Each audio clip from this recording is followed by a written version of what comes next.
All right, Algebra 2. Today we're gonna go over 2 to 4. We have two main things to go over. I'm given this function x squared plus y squared equals 25. We're gonna make a table, and then notice that this column here says possible answers from part B. So obviously we're not on part B yet. We're gonna leave that blank for now.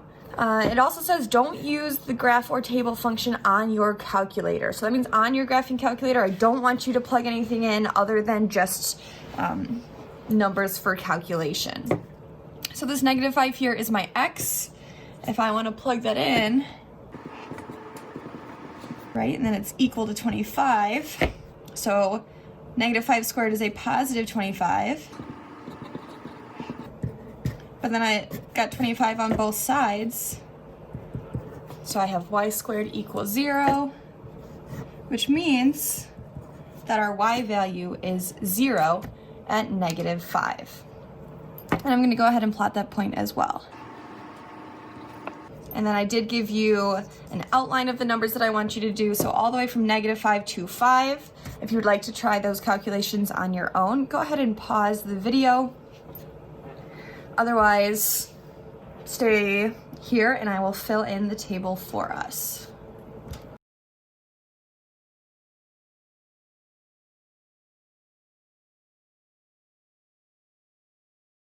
All right, so this is what our graph looks like right now. Let's go ahead and see what part B talks about. Maribel and August were working on this problem. Maribel was making this table like we just did. For an x value of 4, she found a y value of 2. That's supposed to say 3. I've had that typo for years, my bad. August was watching and said, wait, when x is 4, there's also another possible value for y. So what did August mean? So if we look back at our table, if I plug in a 4 into my x squared, I get a 16 plus y squared equals 25. So we're going to do that over here real quick. Then I'm going to subtract 16, so I get y squared equals 9. Now, you're used to taking the square root and getting a positive answer. But if we think about this more big picture, what numbers squared will equal 9? For sure, a positive 3. But a -3 is also a possibility. Because when I am undoing a square, I will get both a positive and a -3 as my answer. So I'm going to go back to our table and decide if there's any more points.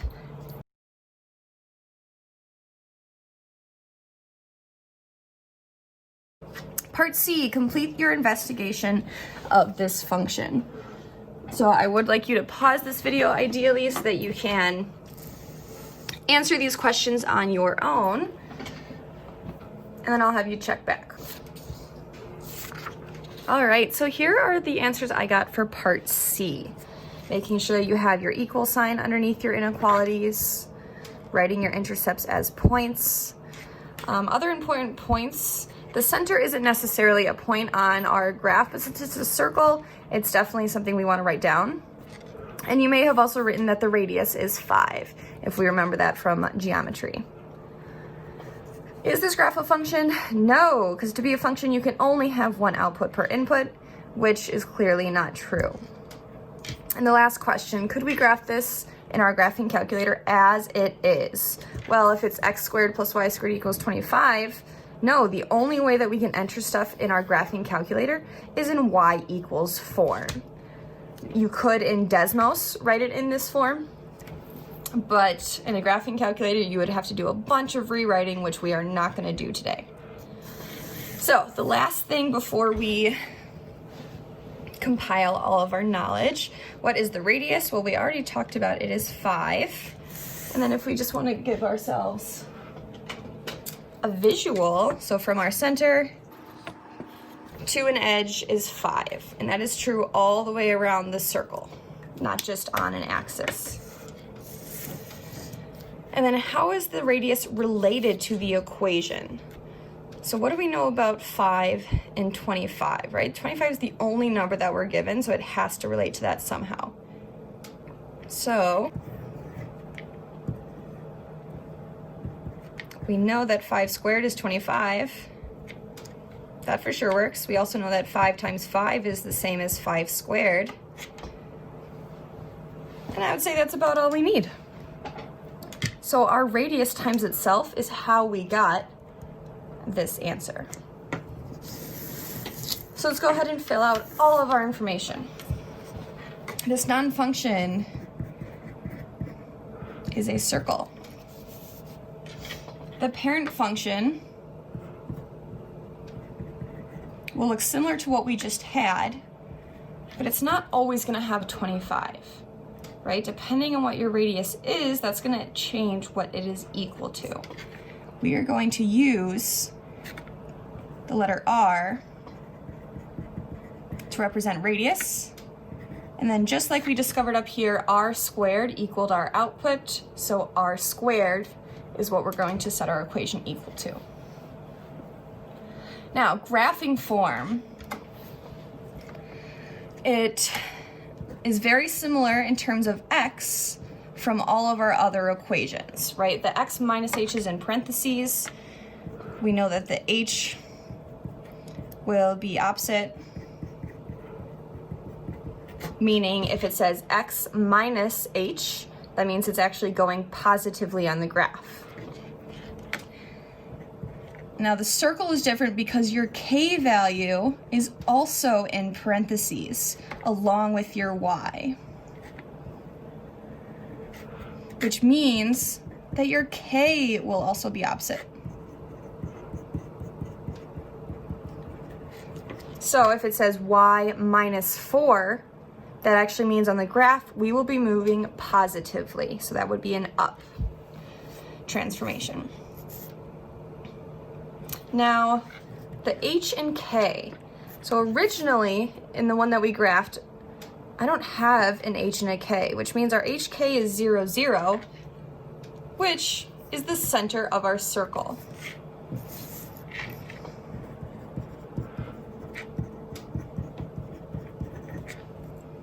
And then, as I wrote over here, R is the radius.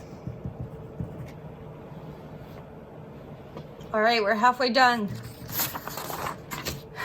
This next one will definitely go by faster now that we've investigated one non-function. We're gonna see a similar pattern for this second one. So, x equals y squared. I have to use the same idea as last time. I don't wanna plug this into my graphing calculator. Plus, I can't because it's not in y equals form. So, I'm gonna go ahead and I've got a 0 here, which means I for sure want to put some negatives and positives. If I have a -3, I'm going to do some math up here. So -3 is my x. I need to find my y. So I'm for sure going to take the square root. And like we talked about with the circle, if I undo a square, I'm going to get both a positive and a negative output. But my issue is when I take the square root of a negative, right now we have no way of calculating. So there's actually no point at -3. -2 is going to give me that same error, and -1 as well. This circle with a line through it means no solution. So now let's try 0.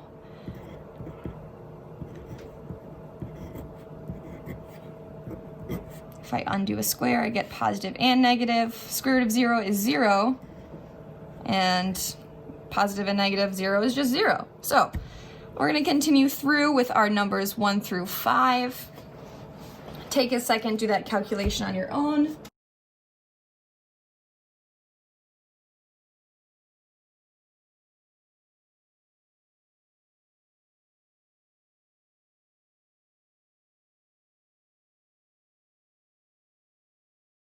Okay, and then this is just a reminder, make sure we have both the positive and negative, which we do. So now let's go to our graph.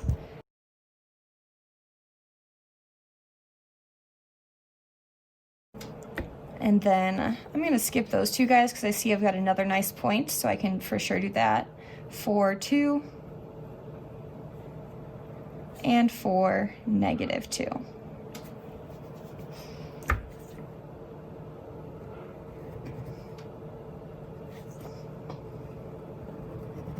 and then make sure we have arrows on our end. So let's go ahead and investigate.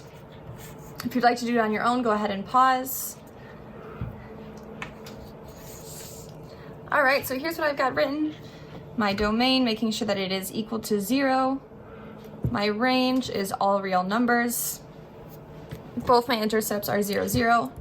Other important points. You may have noticed that this looks like a regular parabola just turned 90 degrees, which means that this is going to continue to follow that 1-3-5 pattern if that's something that your teacher has talked to you about. If not, no worries.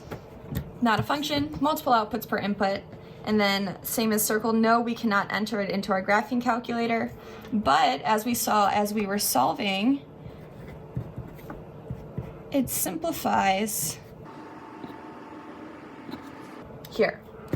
There is no plus and minus button on your calculator, depending on which version you have, so you would have to do it once in a y equals with plus and once in a y equals with minus, so that you graph the top and the bottom. Your calculator is not smart enough to graph both, knowing that you undid a square.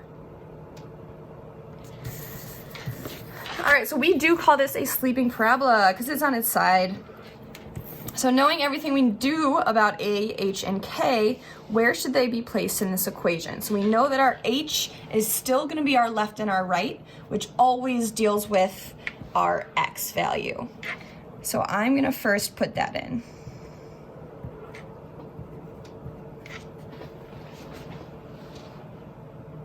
And then we know that our K value is up and down, so that always sticks with my Y value. So I'm going to add that in, making sure it's in parentheses. And then I'm going to multiply my A value by this piece here. Oops, X minus. And to make our life a little bit easier, I'm going to move that H over onto the right side, on the outside of my parentheses, even though my arrow didn't look like it. So I'm going to say X equals, we have A, and then plus H. So what is the significance of HK in a sleeping parabola? Well, looking at our original, I didn't have an H, nothing was added on the outside. I didn't have a K, nothing was subtracted from my Y. So that means my H and K are 0, 0, which we know is that vertex. Even though it's sideways, we're still gonna call it the vertex.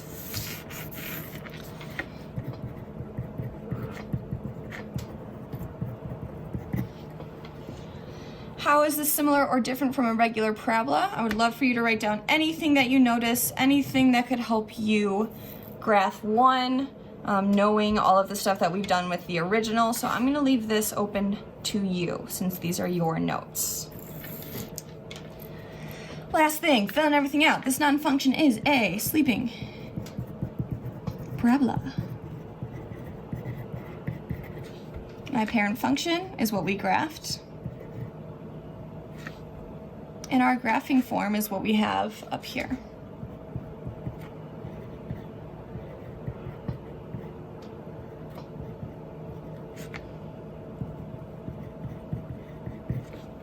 Now the thing that I do want to note, we know that in a regular parabola, we know that the H has to be the opposite. So since it's in parentheses, if it says x minus 2, that means we went to the right 2. But now in our sleeping parabola, it is our K that is in the parentheses and getting that exponent. So in a sleeping parabola, it is actually our K that will be opposite. And it's the H that will be as is, which means if it says plus H, that is a positive shift.